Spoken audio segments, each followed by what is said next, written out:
Indeed, we do not need our boards to retain a healthy degree of achievement drive and to have growth mindsets, but they need to be balanced, sustainable, and strategically grounded.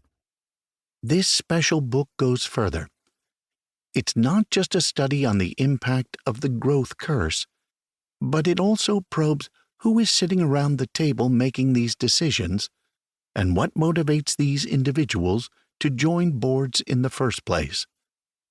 To me, the old phrase, servant leadership, is relevant, with the emphasis on both the serving and the leadership. Grandiosity, CV building, and identity preservation are not the motivations we need around the board table when facing such burning planetary and social issues as we now so clearly do. Eves and Keeley walk us through the traits needed in the people who are our strategic custodians on boards.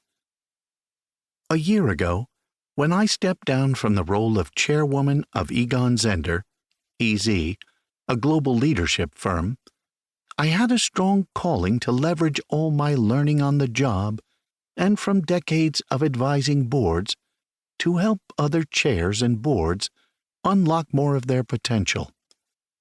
We already had a fabulous board retreat, which we run with the University of St. Gallen, focusing on knowledge, skills, and tradecraft for board members.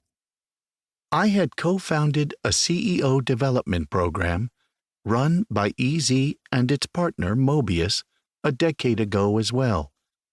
But I still had a sense that chairs were being underserved when it came to leadership development. Why does our personal development stop when we join boards or become chairs?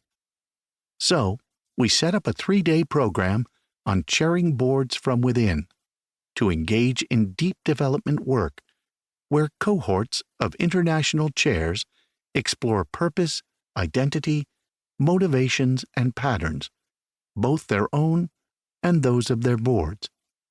We look at board constellations and together create wider horizons and deeper development commitments. If I had read this book earlier, I might have arrived at this point sooner. It should certainly be preparatory, thought-provoking reading for our participants. I regard this book as an invitation to play our collective part in helping to transform boards in an era of great complexity and significance.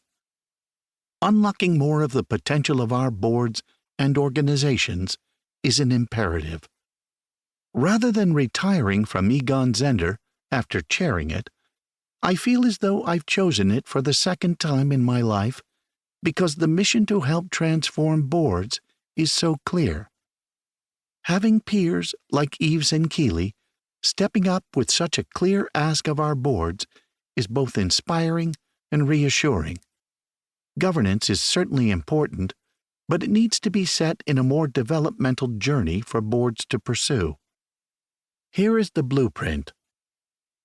Allow me to focus on culture and the role boards should play in that context.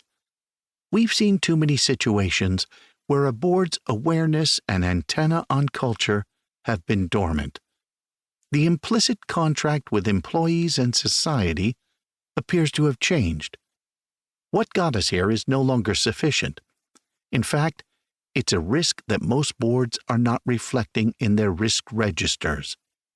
Today, boards have a responsibility to gauge the resonance and relevance of the organization's values, the degree to which leadership walks the talk on culture, and how up-to-date their grievance procedures are, or, more pertinently, their reactions and responses to grievances. That's no longer just an executive responsibility. We are seeing many countries in which cultural stewardship by boards is needed and expected. Let's raise our game on culture, along with curiosity and concern for such matters. I was pleased to see Eves and Keeley cover this issue. Board effectiveness reviews have become core to good governance and transparency.